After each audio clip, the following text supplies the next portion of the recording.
Yeah, I'd first start off by saying it's a proud moment to be in the Vermont Army National Guard. We come from a long line of military traditions and histories dating back to the Revolution.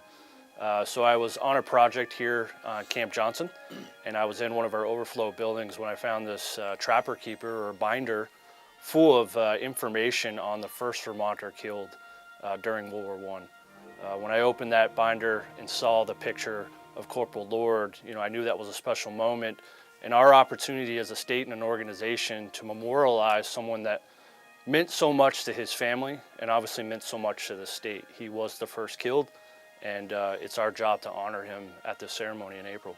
Well, he came from Canada. He was born in Canada, raised in Swanton, Vermont. He was kind of a rowdy kid. He caused a little bit of a trouble growing up. He had a Harley-Davidson motorcycle that he would drive around town square around 100 miles an hour to the point where his sidecar wouldn't even touch the ground. So his family actually shipped him back to Canada to live with some extended family. And he found his way in life. He found a purpose through acting. And then he joined the Canadian Army to serve in World War I. When the United States joined the war effort 6 months later, he decided to come home to Vermont to serve with the United States. He served with the 1st Vermont Infantry Regiment, and he was in a 103rd Machine Gun Battalion as a machine gunner, which was later assigned to the 26th Infantry Division during the war. Within this binder, there's some amazing letters actually written by Corporal Lord to his father and a love interest of his life. I think it was his girlfriend at the time. And it gives great details on the lives that these men were going through during those periods. It was trench warfare, so they were deep into these holes. There was a lot of aerial campaigns, a lot of bombing, a lot of fire trying to smoke these guys out of these trenches. So it was a lot of late nights and terrifying moments for these young men, not knowing if they'd live to see another day. Dear Father, as we are back from the trenches for a little rest, I will take time to drop you a few lines to let you know how things are. We have seen quite a few air battles. The Boche come over and try to burn our balloons, and we go over there and try to do the same. And sometimes they meet and have a battle. I have seen several planes come down on fire, and all that was left was just a few pieces of iron and a couple of dead men.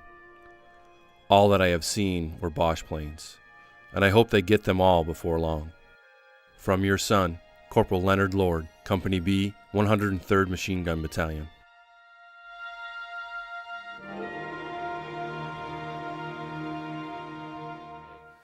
In this case, they were within a trench during the day that he died. There was some heavy bombing going on, some artillery fire. At the time, there was a lull, and as the corporal, he was in charge of 2 other men, and he agreed to go get water for them, which means he had to leave his protected position, expose himself to the elements and the enemy. And while he was returning from that water run, another artillery barrage came in, and unfortunately a round landed right on Corporal Lord, killing him instantly. And he was first buried in an American cemetery at Vignat, France. And with the help of the Graves Registration Service Office, his body was later shipped home from Belgium and arrived here in Swanton, June 1921.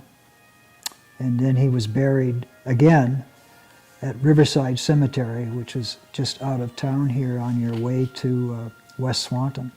Communications back then weren't great like they are today, so notifying the family took some period of time.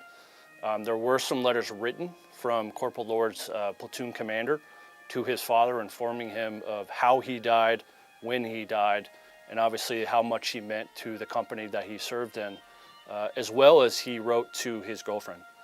The family obviously has correspondence within this document that asks those hard questions of how did he die, when did he die, and if it wasn't for this platoon commander answering those questions, this family wouldn't have known those details. So it's pretty amazing to see all of this history captured in these letters. Dear Mr. Lord, I have just received your letter dated May 15th. You have my heartfelt sympathy for the death of your son. He had left his dugout to go down a trench for a canteen of water. On his way back, he was caught in a barrage and took refuge under a small bridge which crossed the trench. A German 77mm shell hit the bridge directly, and of course, your son was instantly killed. He was buried in a French cemetery with other Americans in a small French village with full military honors. Again, please accept my sympathy. Yours sincerely, R.E. Walbridge, 2nd Lieutenant, Company B, 103rd Machine Gun Battalion.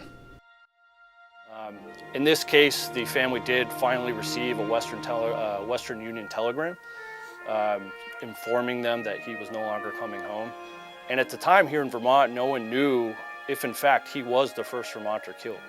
The Adjutant General here in Vermont, as well as the governor, posted news stories to the local media and also sent out letters asking the state of Vermont if they knew of any other boys who had died previously to Corporal Lord.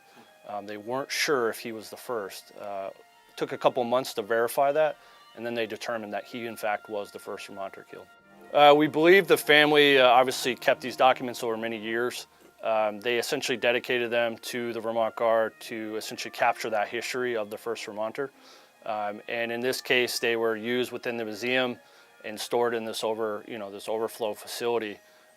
So in this case, we're going to be able to bring those items back to life, essentially frame them for the family, which will be presented to them in a special ceremony on the anniversary of his death. And then those artifacts will be housed here at our headquarters at Camp Johnson. That way, future Vermonters, future soldiers will be able to walk through these doors, see those items, remember who he was and what he sacrificed for us, and hopefully they'll get a sense of pride from that and be proud to be a Green Mountain boy.